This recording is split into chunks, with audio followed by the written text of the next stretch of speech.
Jasendo siapa? Padan. Ya, Jasendo siapa? Jasendo. Oh.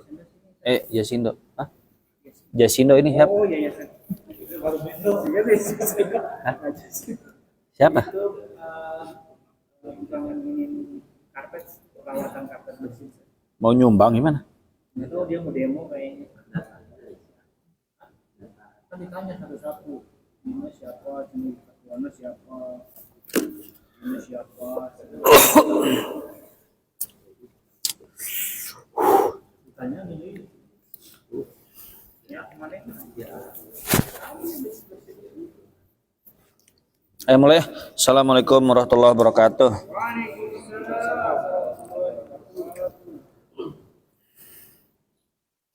Alhamdulillahilladzi hadana li hadza wa ma kunna linahtadiya laula an hadanallah.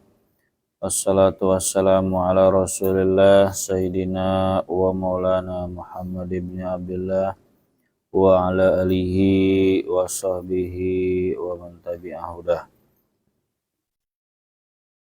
Rabbi shrah li sadri wa yassir li amri wahlul 'uqdatam min lisani yafqahu qawli. Rabbana zidna ilman nafi'a warzuqna fahma wasi'a wa amalan mutaqabbala. Amin ya rabbal alamin.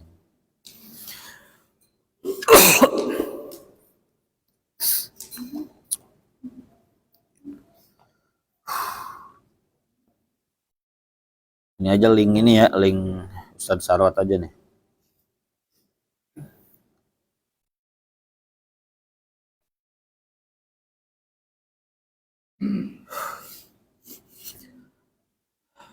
Bapak-bapak yang dirahmati Allah Subhanahu wa Ta'ala,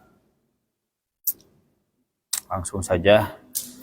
Kali ini kita akan membahas tentang zakat emas, perak, dan tabungan. Ya, zakat emas, perak, dan tabungan, dan uang kertas. Saya nyari PDF-nya nggak ada. Ada yang kecil loh, tulisannya kecil loh. Udah akhirnya ini aja. Saya belum sempat meringkas ini. Jadi ini aja dibaca ya. Pada kemana nih? Pak Bina mana? Pak hadir ya. Jadi modelnya tanya jawab aja ya. Jadi tentang uang tabungan yang harus dizakati. Coba dibaca Pak Ngalimun dari pertanyaan.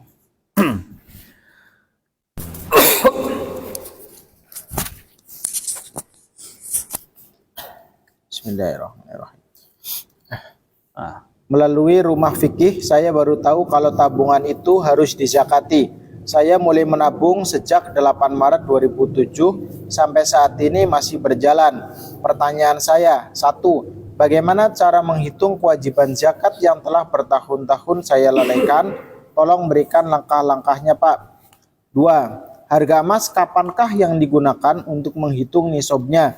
Apakah harga emas pada tanggal 8 Maret 2007 pada saat pertama kali saya mulai menabung atau kapan? 3. Kapankah sebenarnya perhitungan dimulai? Apakah pada 8 Maret 2008, setahun setelah saya memulai nabung, baru hitung nisabnya atau gimana Pak? Mohon bantuan secepatnya. Jawaban. Nah, udah dulu. Ini sebenarnya tulisan lama 2007 mas saya baru lulus SMA. Saya belum ngerti fikih zakat. Padahal itu lulus aliyah. Hafal Quran mah ya. Hafal Quran. Ya juz amma, surah pendek, juz 1 sampai 3. 2007 tuh lulus SMA. Udah hafal Quran, udah bisa bahasa Arab. Tapi ilmu fikih anak SMA tuh setahu saya tuh masih mentah. Sekalipun itu SMA-nya MTS, terus SMA-nya aliyah. Jadi gini Pak, jangan terlalu lebay ya, terlalu kagum sama anak pesantren yang baru cuma lulus SMA aliyah. Itu jangan kagum. Kebanyakan ya, kecuali orangnya pinter emang dari kecil misalnya hafal Quran, orang Arab, bisa baca kitab dari kecil. Tapi kalau bukan orang Arab, nggak hafal Quran dari kecil, umumnya anak-anak kita lulus SMA, walaupun tuh SMA-nya aliyah, itu agama tuh masih banyak belum ngerti Pak. Walaupun katanya dia di pesantrennya juara baca kitab, walaupun katanya tuh anak hafal Quran, hafal hadis, itu belum banyak ngerti agama tuh. Kenapa coba? Karena ilmu fikih yang dipelajari di tingkat SMA itu ilmu fikih tingkat rendah sekali Pak, tingkat cetek. Dan anak-anaknya juga kebanyakan belum begitu fokus belajar agama karena masih anak-anak Pak, masih belum serius belajar agama tuh. Kadang kita tuh suka terlalu kagum sih sama anak lulusan SMA ya gitu ya, lulusan pesantren, hafal Quran, udah kayak ulama baru, udah kayak lulusan S3 Al-Azhar aja, lebay itu. Ya saya paham mungkin yang ngukurnya tuh bapak-bapak yang baca Qurannya belepotan gitu ya. Mungkin bapak-bapak yang dia itu SMP, STM, jadi ngelihatnya tuh wah ini nih imam besar, ini harus dijadikan ulama nih. Lebay banget. Bukan maksud merendahkan, saya ingat diri saya lulus SMA tuh segimana sih ilmu fikihnya tuh. Padahal saya ini spesifikasinya lulus SMA tuh hafal Quran 3 juz, surah-surah pendek mah hafal, hadis arba'in juara, tahfidz juara 1, baca kitab bisa, MI, MTS, SMA. Tapi tahun 2007 tuh saya belum paham fikih zakat. Makanya saya kalau ngelihat ada orang yang terlalu merendah diri ya di hadapan yang cuma anak baru kemarin sore baru lulus pesantren SMA, itu lebay gitu. Cuma kita kalau ngomong di grup dianggap ngeremehin gitu. Atau dianggap syirik ya, bukan syirik. Kita tahu sih. Iya, dianggapnya iri. Kita tahu saya itu pernah muda. Segimana sih ilmu fikihnya, ilmu agamanya? Jadi gak usah lebay terlalu merendah. Saya mundur jadi imam ya, saya sarankan dia. Ini alumni Al-Azhar Kairo ini S3 gitu. Maksudnya gimana sih? Cuma hafal Quran doang begitu. Kecuali dia tuh anaknya misalkan Syekh Sudes gitu baru gitu. Gitu Pak. Bukan maksud meremehkan, saya ngedengar tahun 2007 tuh saya inget 2007 tuh saya tuh baru lulus SMA. 2006 berarti yang 2007 baru lulus ya? Baru setahun. Gitu. Nah, saya tahu fikih zakat itu 2012-2014an. Baru tahu fikih zakat bener-bener ya. Baru tahu dalam arti belajar oh zakat itu ternyata ada 6 ketentuannya begini. Baru mulai belajar itu tuh. Waktu di pesantren tuh ya guru mah ngajarin mungkin, tapi karena pikiran kita kan masih anak-anak gitu ya. Kita lebih fokusnya ke ngapal gitu. Pemahamannya tuh belum begitu encer gitu otak tuh.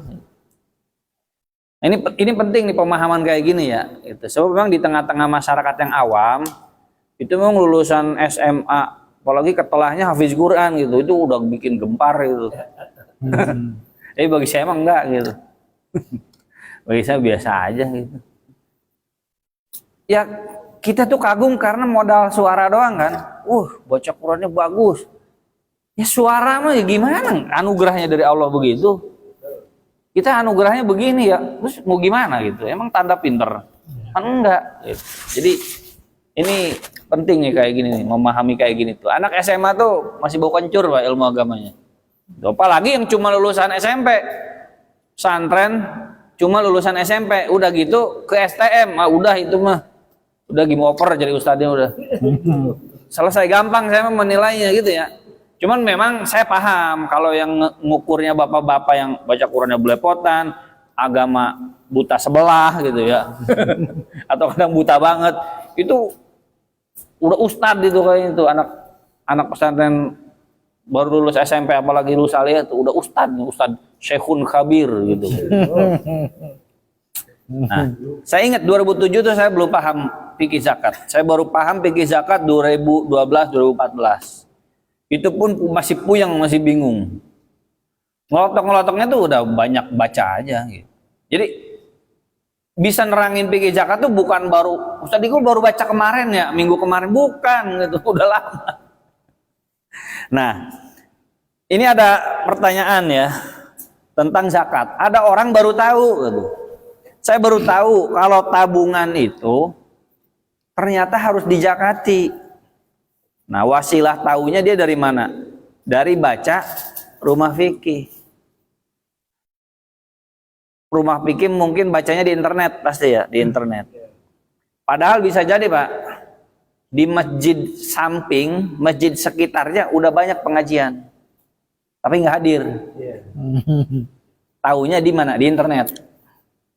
Maksudnya orang yang ngomong kayak gini tuh, saya baru tahu tabungan itu wajib dizakati. Bisa jadi sebenarnya selama tahun-tahun ini tuh di masjid sampingnya tuh ada ustadz ngajarin fikih zakat. Cuman nggak hadir. Ya kayak kita di sini ngajarin fikih mah udah ini itu kemana-mana. Cuman kan yang hadir kan 2,5% dari seluruh total jamaah. Gitu, udah kayak zakat gitu. Iya kan? 2,5% dari seluruh jamaah Masjid Al Jamal, udah zakatnya gitu.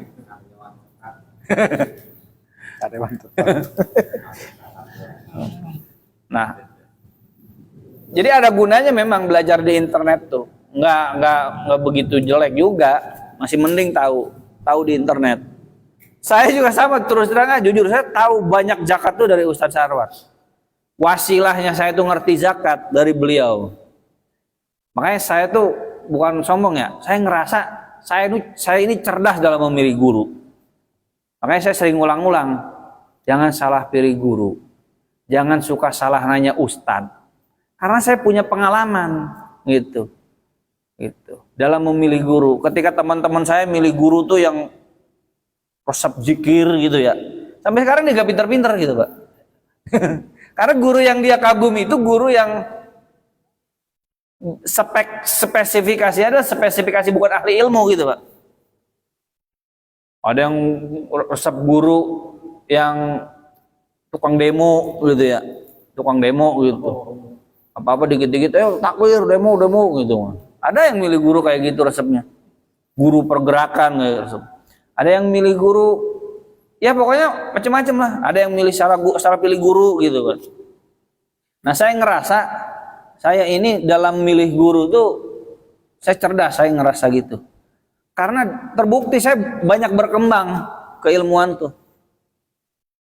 Terutama dalam spesifikasi ilmu ya. Milih guru tuh saya mah benar-benar speknya, spek ustadz kajian ilmiah. Bukan ustadz penceramah gitu. Dari dulu begitu. Makanya saya emang nggak resep tuh sama Toriko gitu ya. Karena bukan spek saya ke sana gitu. Saya ke FPI aja saya jarang ikut gitu. Karena itu mengajarinya demo melulu gitu. Kan ngajarin ilmu gitu. Nah, ke Buya Yahya, kenapa resep ke Buya Yahya? Karena nyambung dengan karakter saya. Spesifikasinya apa? Spesifikasi ilmu kajian gitu. Jadi ya boleh percaya boleh enggak, kalau saya ngerekomendasiin Ustadz ini langsung di like Facebooknya. Ustadz ini gitu kan. Pak Fahad kadang suka ada tuh suka melihat payanyan tuh gitu. Ya, itu boleh percaya boleh enggak sama saya gitu ya. Tapi ya nggak masalah sih itu mah. Pokoknya rekomendasi saya Ustadz ini bagus pasti. Percaya sama saya. Dalam ranah ilmu ya. Kalau dalam ranah kesolehan, saya nggak begitu pandai ngurus orang lain gitu ya. Gitu belum tentu saya juga lebih soleh daripada dia. Nah ini mukadimah dulu Pak nih. Jadi saya tertarik kata-katanya. Saya baru tahu tabungan itu wajib dizakati.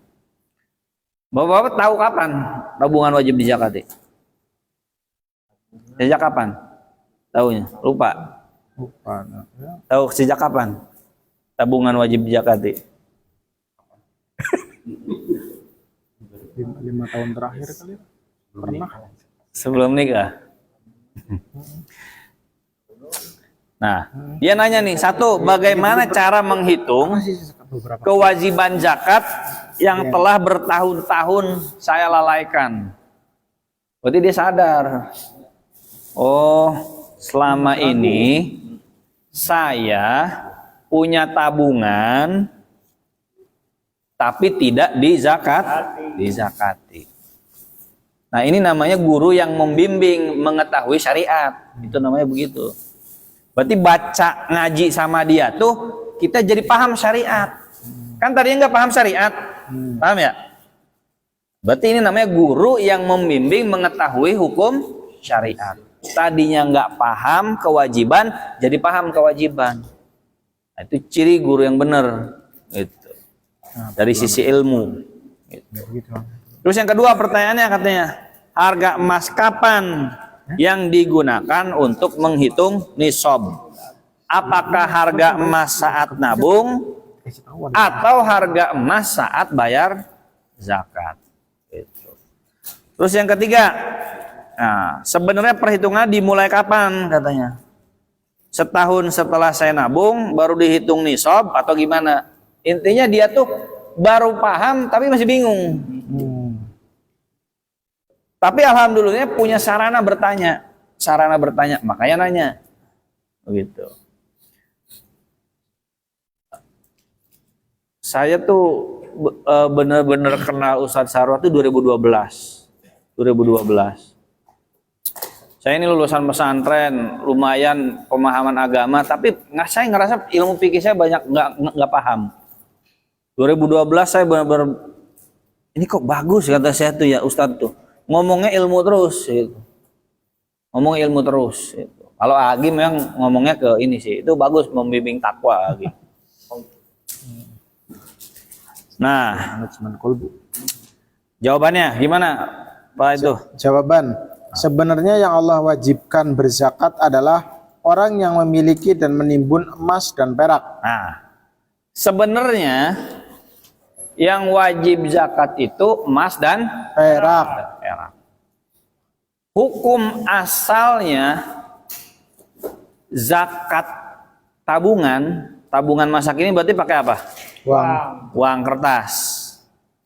Hukum asalnya tabungan, hukum asalnya zakat uang itu adalah emas dan perak. Karena di masa Nabi itu dan di Quran sendiri yang diwajibkan zakat itu emas dan perak. Tidak ada satupun ayat Quran atau hadis yang bilang wajib zakat uang rupiah. Apalagi GoPay, ShopeePay, apalagi Oppo, itu kan duit juga kan? Duit. Apalagi dana. Nggak ada sebenarnya. Nah, berarti uang adalah turunan daripada emas dan perak. Nah, tinggal uang itu, uang kertas itu mau dikiaskan kemana? Kias ke emas apa kias ke perak? Nah, nanti ada pembahasannya. Kalau kiasnya ke emas, berarti nisabnya tinggi. Kalau kiasnya ke perak, berarti nisabnya rendah. Kalau kias ke perak, berarti konsekuensinya nisabnya nanti paling 10 juta. Wajib zakat. Sudah masuk nisab. Ada nanti masing-masing argumentasinya. Kalau kiasnya ke emas, ya nisabnya tinggi. Berarti orang itu wajib zakat kalau mencapai nilai itu. Kalau ke fulus. Terus lanjut. Adapun zakat uang kertas yang di tabungan sendiri tidak ada dalil secara langsung yang menyebutkan kewajibannya. Nah, tidak ada dalil secara langsung. Ada kopi nggak? Kopi hitam aja ya. Terus? Namun harus dicatat bahwa di masa lalu yang namanya uang itu tidak lain adalah emas dan perak, Nah, bukan di uang masa lalu ya, di masa lalu yang namanya uang itu apa? emas dan perak. perak. Suka nonton film Cina itu kalau lagi nyuap hakim tuh, itu pakai apa tuh? Emas. Tile emas ya. Uang yang kayak bentuknya kayak apa tuh? Kayak Mangkok itu kan kayak mangkok gitu ya, kayak kembang gitulah ya. Kayak gitu. Nah, itu uang itu. Kalau kita nonton Angling Dharma tuh apa tutur tinular. Koin. Koin kan? Di apa tuh? Diikat kan kayak kantong kan. Kalau ngasih duit tuh dilempar, uang buat kamu katanya. Nggak ada uang kertas tuh, saya transfer ya pakai OVO. Emang ribuan tahun tuh begitu, Pak. Uang yang namanya uang tuh emas perak. Nah, zaman berubah dari emas perak berubah ke apa? Kertas. Oh, kertas. Tiga dulu tuh, emas, perak, fulus. Terus Emas, dinar. Ini Arabnya ya, ini Islamnya. Kalau di Indonesia mungkin bahasanya bukan dinar. Emas, dinar, perak, dirham. dirham. Emas tuh, dinar tuh produk siapa? Produk Khalifah Islam bukan? Bukan. Bukan. Produk Romawi. Dirham produk siapa? Persia. Persia. Mekah, Jazirah Arab. Jazirah Arab tuh bukan Palestina, Suriah, Pakistan, Mesir, bukan ya. Itu masa sekarang. Ketika Islam menyebar, orang Arab nyebar, Mesir jadi Arab. Dulu Mesir bukan Arab. Palestina bukan Arab. Suriah bukan Arab. Irak bukan Arab. Yang Arab tuh mana? Saudi Arabia, Yaman, udah. Ya Oman, Yaman, Saudi Arabia, ya Qatar lah itulah sekitar itu. Segundukan itu Jazirah Arab. Dulu mah Irak tuh bukan Arab. Irak tuh Romawi. Iran tuh Persia. Palestina Romawi, disebutnya Sam. Tapi orang itu orang Romawi, orang Barat dulu di situ tuh. Konteks di zaman Nabi, gitu ya. Konteks di zaman Nabi, waktu kekhalifahan Islam belum menyebar, kalau orang Mekah ke Syria, ke Palestina, itu nyebutnya tuh bukan kita ke sana yuk ke Arab, Suriah, bukan. Nyebutnya main kemana? Ke Syam, yang dikuasai oleh Romawi. Penduduknya orang Arab bukan? Bukan. Orang Romawi penduduknya tuh, orang-orang bule. Nah, ketika Islam menyebar, zaman Nabi, zaman Khalifah zaman Khulafaur Rasyidin, zaman Bani Umayyah 90 tahun, zaman Bani Abbasiyah 500 tahun, zaman Khalifah Ottoman, Utsmaniyah 500 tahun, sampai 1000 tahun. Islam bercokol di tanah Arab. Akhirnya Mesir jadi Arab. Palestina jadi orang Arab. Paham konteksnya ya? Bisa dibayangin ya? Kayak sekarang Indonesia orang Arab bukan nih? Bukan. Bisa jadi ya, nggak wallahu alam sih. 300 tahun misalkan diinvasi sama Amerika. Dimatiin semua nih gitu. Bisa jadi 500 ke depan tuh jadi orang-orang Eropa gitu. Kan Amerika sendiri kan banyak kan kulit hitam kan sebenarnya kan? Aslinya ya. Aslinya begitu. Nah, ini sejarahnya dulu. Nah, Jazirah Arab di tengah-tengah. Ini bicara sejarah uang dulu ya, sejarah uang. Jazirah Arab di tengah-tengah. Sebelah kanan Persia kan? Ya kan? Kan Arab. Terus sebelah kanannya kan Qatar. Di Qatar kan Teluk Persia. Kebayang nggak petanya? Teluk Persia. Nah, Teluk Persia itu Iran kan? Nah, Iran, Afghanistan, Kyrgyzstan itu tuh Persia. Sampai ke India Persia tuh. Nah, Persia mah nggak kerubah identitasnya, tetap Persia, nggak jadi Arab. Cuman jadi Islam doang. Orangnya tetap Persia. Cuman Persianya menyempit. Dulu mah sampai ke Pakistan, sono Afghanistan, sekarang mah Iran doang. Nah, Romawi, Syria, Palestina, Mesir, Libya, Maroko, Eropa, sono tuh, Spanyol, terus. Nah, itu Romawi tuh. Berarti Jazirah Arab di mana? Di tengah. mengenal dua mata uang. Dari sebelah kanan uang dirham, dari sebelah kiri uang dinar. Jadi salah besar kalau kita punya pemahaman dinar itu sunnah Rasulullah. Atau dirham itu sunnah Rasulullah, mata uang Islam. Enggak mata uang Islam, kembalikan ke Islam. Ini bapak-bapak kalau zaman sekarang jual beli pakai dinar, buat dinar gitu ya, zaman Nabi. Itu berarti gambarnya harus Kaisar Romawi itu. Beratnya 4,25 gram. Belanja ke KCP pakai emas gitu, Pak. Itu ditangkap polisi, Pak.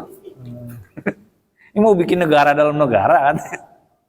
Ada yang begini gitu dulu. Nggak boleh. Ya kalau buat investasi doang, simpen doang boleh, nanti dijual. Tapi kalau alat transaksi pembayar nggak boleh. Gitu. Ya gitu. Nah, itu zaman dulu. Di Indonesia juga sama. Yang namanya duit itu emas perak, bukan duit kertas. Nah munculnya uang kertas itu awal mula di mana? Saya baca di Google. Di mana? Cina. Kenapa? Berat. Berat bawa-bawa kemana-mana, Pak. Ya kalau duitnya dikit cuma dikantongin. Ya kalau duitnya banyak, bener gak? Ya. Zaman dulu mah kalau orang kaya mau bepergian, berarti kan hartanya juga dibawa. Bawa-bawa gerobak, Pak. Bener gak? Bawa kuda, bawa peti-peti isinya duit. Makanya pengawalnya juga banyak kan? Pengawalnya juga ada ratusan pasukan kuda. Itu kalau saudagar kaya mau pergi kemana-mana tuh, kan dia perlu belanja, mau beli apa-apa tuh, dibawa tuh pasukannya sama gerobak-gerobaknya, bawa duit. Di Cina kepikiran, ini kalau kayak gitu berat ceritanya nih. Udah pakai kertas aja, kertas kwitansi bukti orang punya Emas. punya emas. Nih kwitansi ini bukti kamu punya emas gerobak misalkan, paham ya? Misalkan saya punya 10 gerobak, berarti punya 10 kwitansi. Nah, emasnya disimpan di mana? Di rumah. Bukan di rumah, di orang yang mengeluarkan itu kwitansi itu. Bank gitu ya. Di bank. Nah, itu cikal mualaf asal muasal bank tuh. Akhirnya orang-orang pada nyimpen apa? Nyimpen Emas. nyimpen emas diganti oleh kwitansi. Nah, supaya praktis. Jadi setiap orang jual beli itu pakai kwitansi ini. Oh bener dia punya emas. Tuh ambil aja di sono kalau nggak percaya mah. Gitu.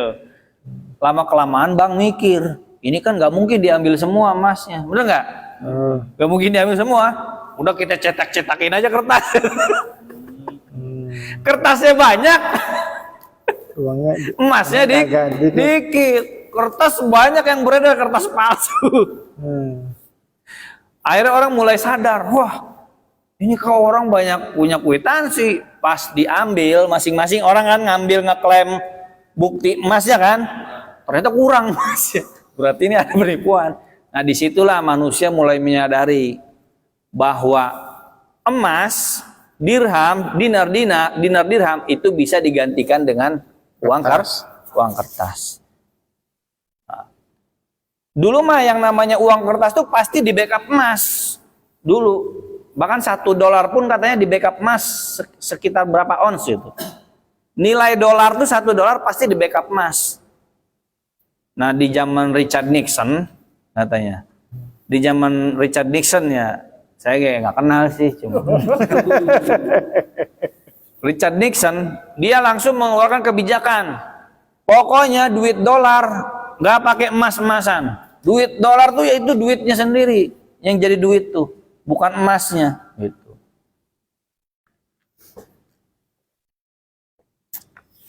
Zaman Richard Nixon tuh ya. Minta yang panas dong, ini udah nggak panas ya. Kelupaan ya. Enggak dari panas lagi ya. nggak? Nyawan. Siapa? Hah? Itu? Iya, kalau diambil banyak habis panasnya. Oh gitu. Siapa mau? Makanya kok nggak panas kata saya perasaan. Siapa udah kunci? Nah, jadi sejarah uangnya gini dulu. Sejarah uangnya. Emas, perak, uang kertas, tapi uang kertas yang di backup oleh emas.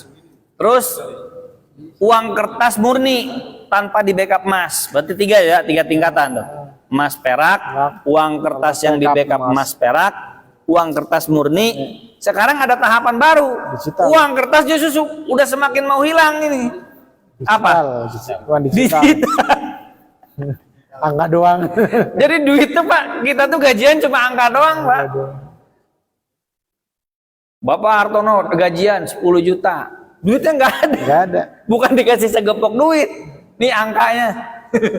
Itu kalau error nanti gimana itu? Kemarin kejadian tadi Spanyol tadi. Spanyol. Spanyol ya, blackout. Iya, mati listrik semuanya Waduh. berhenti tadi. Nah, Udah kejadian. jadi nilai uang tuh makin rawan sekarang mah Pak. Dulu mah kan ada fisiknya. Sekarang coba kalau suatu saat nanti ada kejahatan cyber, duit kita tuh hilang Pak. Kiamat internet. Lah kalau duitnya duit kertas atau emas kan kita taruh di rumah kita kan, di bawah bantal kita jagain tuh kunci, paling ya hilang kalau dirampok gitu kan. Zaman sekarang mah kita gajian tuh cuma katanya. Ya untungnya nggak error, kita bisa ngeklaim kan pas beli tuh, nih duit tembak. Saya kalau belanja ke Alfamart sekarang udah nggak pakai bawa duit saya. Alfamart Betul Mbak HP tadi. udah langsung aja, Mbak tembak aja. Yang bukan tembak mbaknya gitu. Dia tinggal begitu doang. Waduh, canggih cuy orang tuh ya. Orang macam terus gitu.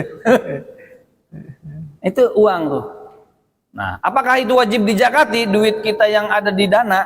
Ya tetaplah, karena itu tetap berstatus sebagai uang. Nah, itu sejarahnya dulu sekilas.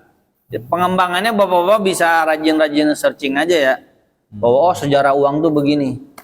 Oh bahkan sebelum emas perak mah apa? Uang tuh. Fulus. Barter. Oh barter ya. Zaman kuno banget ya barter. Sebelum mengenal emas perak, orang tuh jual beli barter. Saya butuh sapi, kamu butuh apa? Gitu kan? Tukeran aja apa? Nih kambing saya ada 20, sapi kamu kesiniin ya. Itu nih kambingnya, nih sapi. Gitu jualan tuh zaman dulu. Nah entah mungkin tahun 2500 apa gitu ya gitu. Kayak uang kertas udah nggak ada gitu. Pengemis pun ada pakai kris gitu. Ininya udah langsung ada sini nih kris gitu. Gitu. Masya Allah. Terus lanjut.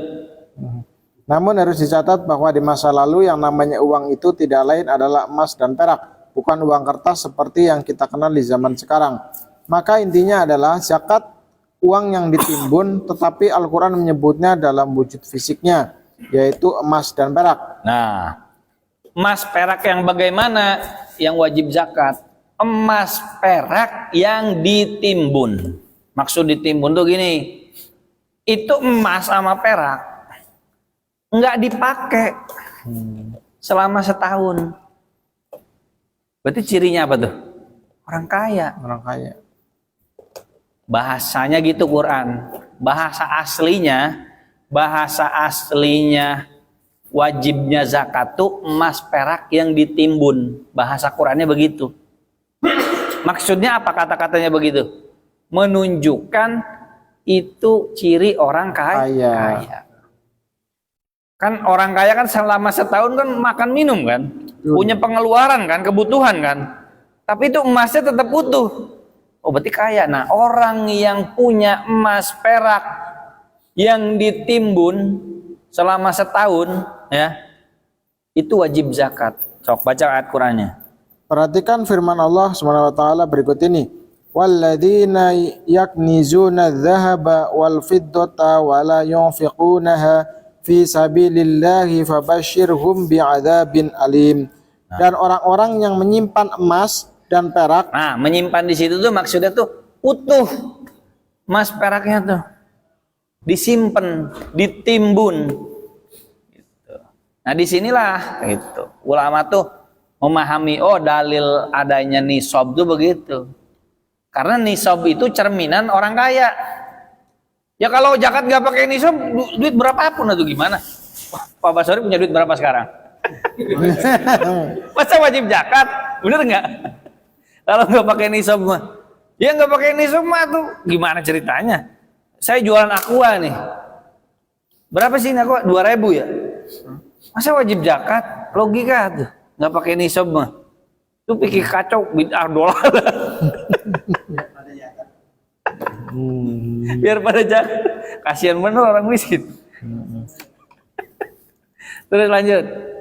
Dan orang-orang yang menyimpan emas dan perak dan tidak menafkahkannya pada jalan Allah, maka beritahukanlah kepada mereka bahwa mereka akan mendapat siksa yang pedih. Nah, ingat nih redaksi Qurannya. Walladzina yaknizuna zahaba wal fiddah. Dan orang-orang yang yaknizun. Yaknizun itu apa? Menyimpan, menimbun emas dan perak. Zahab wal fiddah. Terus lanjut. Yauma yuhma 'alaiha fi nari jahannama fatukwa biha bi jibahuhum wa junubuhum wa dhuhuruhum hadza ma kanaztum li anfusikum fadzuqu ma kuntum taknizun. Pada hari dipanaskan emas perak itu dalam neraka jahanam, lalu dibakar dengannya dahi mereka, lambung dan punggung mereka, lalu dikatakan kepada mereka, inilah harta bendamu yang kamu simpan untuk dirimu sendiri, maka rasakanlah sekarang akibat dari apa yang kamu simpan itu. Nah, pada hari di mana dipanaskan emas dan perak di neraka jahanam. Emas perak dipanaskan di neraka jahanam. Lalu dibakar dengannya dahi mereka. Jadi dahi orang yang enggak zakat emas perak itu dibakar sama emas yang panas. Emasnya dipanasin di api neraka. Terus ditempelin ke mana? Ke dahi. Fatukwa biha jibahuhum. Ditempelkan dengan dahi mereka, disetrika. Lambung dan punggung mereka. Wa junubuhum wa zuhuruhum. Ditempelin dahi, ditempelin ke punggung, ditempelin ke lambung. Emas yang panas di api neraka tuh. Karena apa? Karena orang tidak zakat. Inilah harta bendamu yang kamu simpan untuk dirimu sendiri. Maksudnya disimpan untuk dirinya doang, enggak diinfakkan gitu. Maka rasakanlah sekarang akibat dari apa yang kamu simpan itu. Jadi nyimpen tapi nggak ngeluarin. Kalau cuma nyimpen tapi ngeluarin mah nggak apa-apa. Terus lanjut.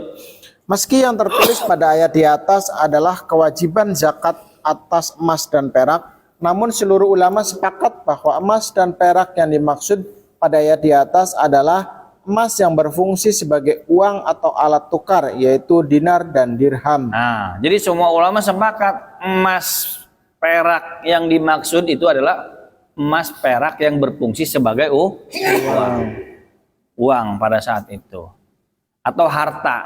Terus sedangkan emas yang berbentuk perhiasan yang dikenal oleh para wanita yang dikenakan oleh para wanita justru tidak termasuk dalam kriteria yang wajib dikeluarkan zakatnya. Nah, justru emas perhiasan perempuan tuh menurut mazhab Syafi'i ya, mayoritas ulama itu nggak wajib dizakati. Emas dan perak yang dipakai itu, karena itu dianggapnya bukan uang, gitu. Dianggapnya pakaian, dianggapnya bukan dinar dirham, gitu. Bukan harta, tapi hanya sekedar pakaian, gitu. Sebagaimana kuda di zaman Nabi nggak dijakati, orang punya kuda nggak wajib zakat, karena kuda itu pakaian, kendaraan. Yang dipakai kendaraan. Sebagaimana orang punya budak mahal nggak budak? Mahal. Ada nggak zakat budak gitu? Nggak ada. Jadi walaupun orang punya budak mahal, punya kuda mahal, punya rumah mahal, itu nggak wajib dizakati. Nah, sebagaimana perhiasan yang dipakai, itu walaupun mahal tapi nggak dizakati, karena dipakai gitu. Dipakai dalam arti perhiasannya digunakan. Terus lanjut. Ketika zaman berganti dan orang sudah tidak lagi menggunakan emas dan perak sebagai alat tukar, para ulama sepakat bahwa uang yang berfungsi sebagai alat tukar apabila disimpan atau ditimbun, maka wajib diperlakukan sebagaimana emas dan perak. Nah, Dari situlah kemudian kita diwajibkan membayar zakat uang tabungan dengan selalu mengacu kepada nilai emas dan perak dalam semua sisinya. nah, berarti kesimpulannya uang kertas yang kita punya itu wajib Zakat. terus, Nisab uang tabungan sama dengan nisab emas. nah, terus, Dalam menetapkan nisab zakat uang tabungan, kita mengacu langsung kepada nisab emas. Nisab emas ada 85 gram. Maka kewajiban kita atas uang tabungan hanya apabila uang yang kita bisa untuk membeli emas seberat 85 gram di waktu itu. Katakanlah pada 8 Maret 2007 itu harga emas Rp400.000 per gram. Maka nisabnya saat itu dengan mudah kita bisa hitung. Nisabnya adalah 85 gram kali 400.000 sama dengan 34 juta rupiah. nah ini tahun 2007. Kalau sekarang punya tabungan berapa, Pak? Berapa sih? Juta berapa? Sekarang 1.900.000 ya? 1.900. Mas 1 gramnya. Kali 85, 161 juta. Nah, 100.000. Nah, punya uang segitu, Pak? Belum. Uangnya bukan yang di satu rekening aja ya, rekening yang lain juga. Sama piutang yang bisa ditagih. Piutang yang masih bisa ditagih, kecuali orang kabur. Gitu. Dan pastikan itu uang sendiri, bukan uang istri ya. Kalau uang istri berarti uang dia, beda lagi. Uang istri, zakatnya kan masing-masing. Gitu. Terus lanjut. bila saat itu jumlah uang tabungan Anda belum melewati angka tersebut, maka belum ada kewajiban apa-apa. Tetapi apabila pada tanggal tersebut uang Anda menembus angka tersebut, bahkan lebih besar jumlahnya, uang Anda sudah termasuk uang yang kena kewajiban zakat. Tetapi membayar zakatnya belum wajib, karena harus melewati masa kepemilikan selama setahun atau haul.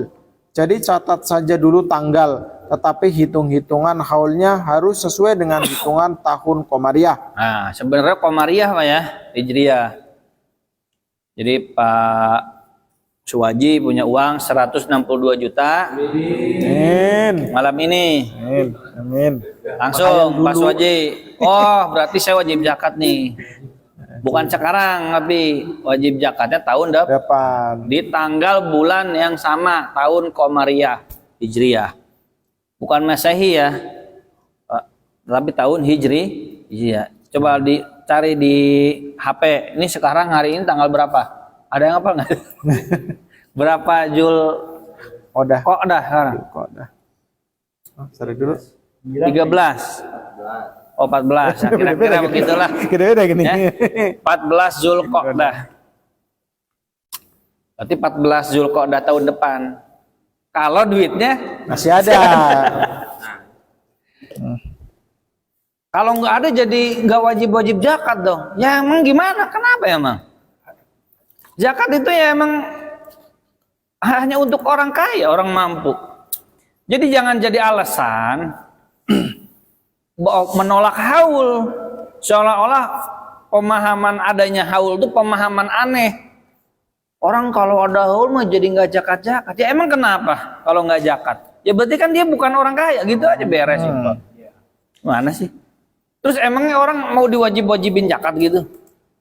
Sekarang kan belum zuhur ya? Saya nggak sholat zuhur, terus kenapa? Paham nggak? Jadi orang yang belum tuntas belajar zakatnya itu suka kena subhat begitu.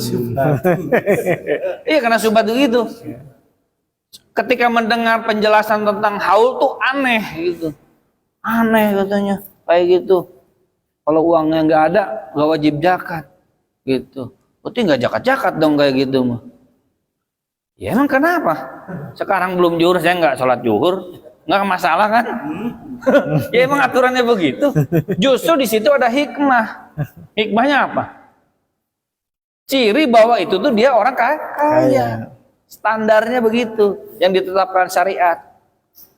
Ya berarti gini aja gampang, kalau duitnya habis ya udah berarti dia bukan orang kaya.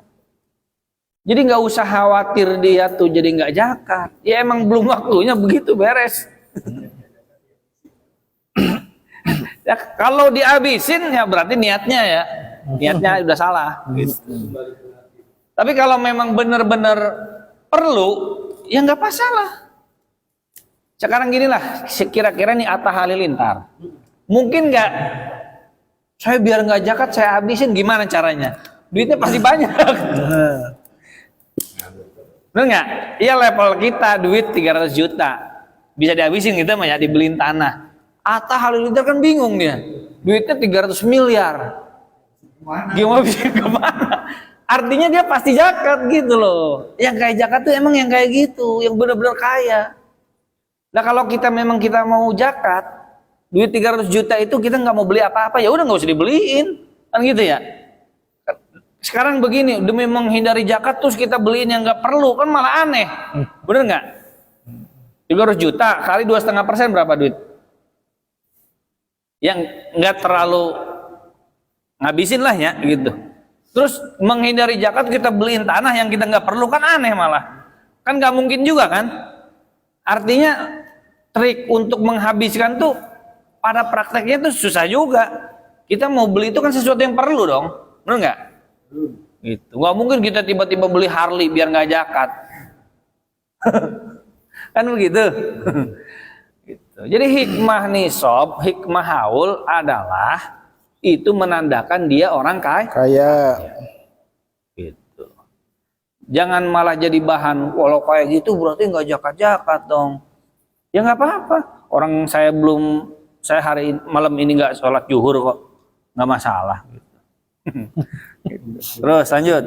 Waktu membayar zakat harus dicatat baik-baik bahwa hitungan setahun itu tidak mengikuti hitungan tahun Masehi, melainkan ikut hitungan tahun Hijriah. Katakanlah jumlah uang Anda tembus melewati nilai 34 juta pada 8 Maret 2007. Maka tanggal tempo bayar zakat Anda adalah setahun kemudian menurut hitungan tahun Hijriah. Sedikit agak repot memang, karena nyaris kita tidak pernah menggunakan kalender Hijriah. Tetapi sebenarnya tidak terlalu sulit. Anda bisa cari ribuan software gratis di internet untuk melakukan konversi tanggal. Saya coba lakukan dan ketemu bahwa 27 Maret 2007 jatuh pada tanggal 9 Safar 1428 Hijriah. Dari situ bisa diketahui kapan jatuh tempo zakat uang tabungan Anda, yaitu setahun kemudian jatuh pada tanggal 19 Safar 1439 Hijriah. Tinggal cari tahu kapankah tanggal tersebut jatuh menurut kalender Masehi yang kita kenal. Sekarang kita gunakan software yang sama. Kali ini konversi dari Hijriah ke Masehi. Ternyata tanggal 9 Safar 1439 Hijriah jatuh pada tanggal 26 Februari 2008 Masehi. Pada hari itulah Anda wajib membayar zakat atas tabungan Anda, yaitu bila jumlah nilai uang tabungan Anda masih di atas 34 juta. Atau lebih tepatnya bila tabungan Anda masih bisa untuk membeli 85 gram emas. Mungkin saja selama setahun harga emas mengalami kenaikan atau penurunan, tetapi hitung saja dan konversikan sesuai dengan fluktuasi harga emas. Intinya nilai tabungan itu setara dengan 85 gram emas. Nah, berarti duit yang ada di rekening, duit yang ada cash, sama piutang orang yang lancar ya. Piutang orang lancar itu hitung. Misalnya Bapak kreditin motor 10. Ya berarti duitnya sama aja kan duit totalnya. Motor kan tadinya 20 juta, dikreditin ke orang jadi 50. Kalau ada 10 berarti punya duit berapa tuh? 500 juta. Paham ya? Orang itu nyicil emang ke kita. Tapi kan itu kita punya duit segitu. Gitu. Punya duit segitu. Karena itu artinya itu udah total tuh duit kita, cuman orang bayarnya nyicil gitu. Kita ngutangin ke orang gitu. Kecuali piutang yang tidak lancar. Piutang yang tidak lancar tuh orangnya kabur. Itu nggak dihitung tuh. Duit di rekening dibantal, piutang, apa lagi? Emas.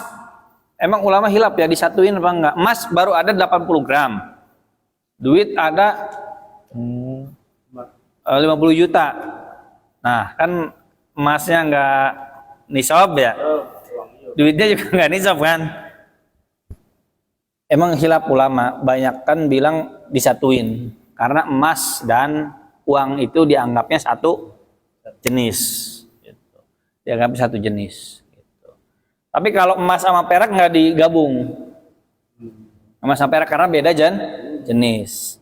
Kalau uang kan ibarat kata mah turunan daripada emas. Berarti mas yang dihitung tadi mas batangan kali tadi kalau sekarang ya? Bukan mas perhiasan tadi kan ya? Bukan. Tapi kalau emas perhiasannya dipakai sekali-kali, sekali-kali nggak zakat. Kalau dipakai sekali, jangan dipakai pas kondangan doang. Kondangan misalnya setahun cuma 5 kali itu masih pakaian, nggak wajib zakat. Tapi kalaupun mau zakat itu masih masuk fikih mazhab memang, fikih mazhab Hanafi. Cuman kadang ada pemahaman emas perhiasan tuh nggak pakai nisab, nggak pakai haul. Langsung dijakatin. Iya. Berdasarkan hadis. Padahal ulama nggak ada satupun yang bilang tanpa nisab. Tanpa haul lagi. Itu kan udah dilucuti banget gitu orang kayanya tuh, tanpa nisab, tanpa haul. Langsung aja bayar udah kayak pajak gitu. Mas yang perhiasan dipakai nggak wajib zakat. Cuman kalau mau zakat juga nggak apa-apa, boleh, karena itu masih fikih mazhab. Kalau emasnya perhiasan tapi cuma investasi doang wajib zakat. Dipakai, Kan bisa jadi ada orang tuh sebenarnya ngumpulin investasi emas, tapi belinya perhiasan, nggak dipakai. Yang dipakai sebenarnya cuma 3 doang. Kan mungkin saja kan ya. Beli emas perhiasan 20, yang dipakai 3. 17 mah cuma sebagai apa? Tabungan. Nah, itu wajib zakat. Karena nggak dipakai. Kalau gitu pakai aja. Ya silakan pakai aja. Gampang. Emang pokoknya aturannya kalau dipakai jadi nggak wajib zakat aja udah gitu. Kalau dipakai niatnya untuk investasi boleh sih. Dipakai niatnya investasi. Ya, contoh kayak misalkan isi saya kan emas tuh buat nanti kalau misalkan pas dijual dibutuhin harga naik bisa beli. Enggak wajib zakat. Pokoknya sekali pakai nggak wajib zakat, beres. Udah mirip kayak gini, Padan beli mobil 500 juta. Lebih mahal mana tuh mobil Padan nih sama perhiasan tuh? Mobil kan? Ada nggak zakat mobil? Ya udah gitu aja. Karena barang yang dipakai itu nggak wajib zakat. Kuda itu mahal zaman Nabi, banyak kuda mahal. Budak mahal banyak nggak budak? Tapi nggak ada zakat budak. Karena zakat budak-budak itu tuh dianggapnya bukan objek zakat gitu. Sebagaimana perhiasan wanita yang dipakai. Cuma kalau mau dijakati boleh, silahkan. Kalau mau zakat, kalaupun nggak zakat nggak masalah. Karena itu ranah khilaf ya. Hitungannya berarti haul nisab juga kan ya? Iya haul nisab gitu. Kalau yang satu lagi, saya nggak perlu sebut lah ya ormasnya apa ya. Zakat perhiasan menurut mereka, ustadz-ustadz mereka tuh nggak ada nisab, nggak ada haul. Pokoknya siapapun yang punya anting tuh, anaknya punya anting kan ya? Pak, anaknya punya anting, istrinya punya anting, itu wajib zakat setahun sekali, tanpa nisab, tanpa haul. Sebagaimana zakat perdagangan kata ustadz-ustadz mereka. Ini saya akurat ya, saya nggak salah paham, nggak ada. Saya kalau mau saya share boleh saya share. Gitu. Ketua umum mereka bilang zakat tijarah itu nggak pakai nisab, nggak pakai haul. Makanya anak saya itu pas My Day, pas market day, My Day. Kan dagang kue, cuma 50.000 modalnya. Itu dipotong katanya buat zakat. Zakat apaan 50.000? Saya waktu itu belum saya telusuri. Setelah saya telusuri, oh ternyata mereka tuh zakat tijarah tuh tanpa nisab, tanpa haul. Ini resmi keputusannya. Saya sebut keputusan Dewan Hizbah Persis. Resmi.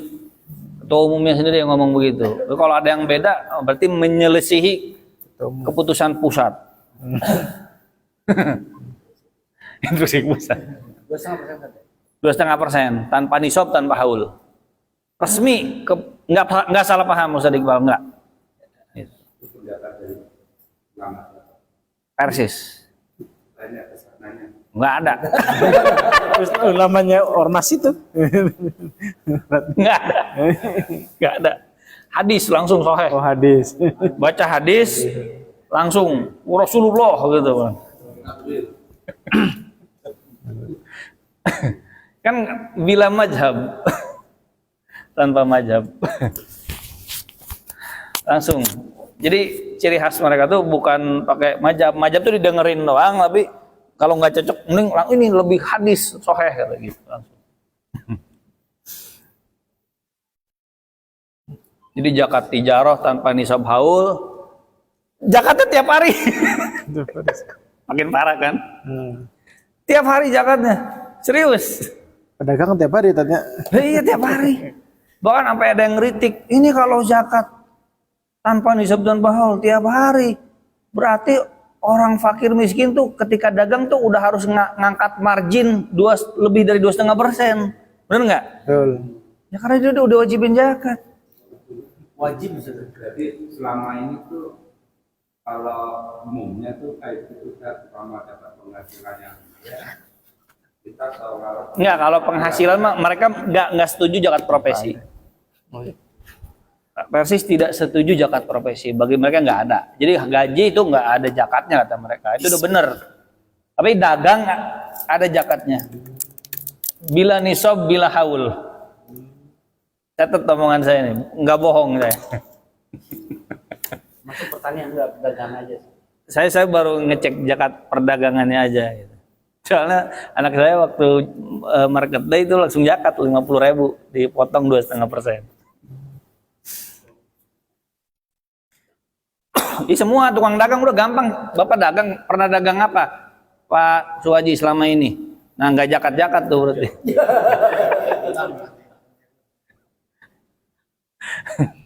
Nilai dagangannya saya gitu ya. Hah? Nilai dagangannya yang diambil apa Untung. Oh, langsung untung. Untung mereka ngitungnya. Bukan dinilai. Bukan. Pikir tanpa mazhab pokoknya udah. Langsung Quran hadis. Lanjut. Berapa besarnya? Besar uang zakat yang harus Anda keluarkan 2,5% dari total uang tabungan. Bila uang tabungan Anda pada hari itu katakanlah 34 juta, maka 2,5%-nya adalah 850.000 rupiah. Apakah tahun depan harus bayar zakat lagi?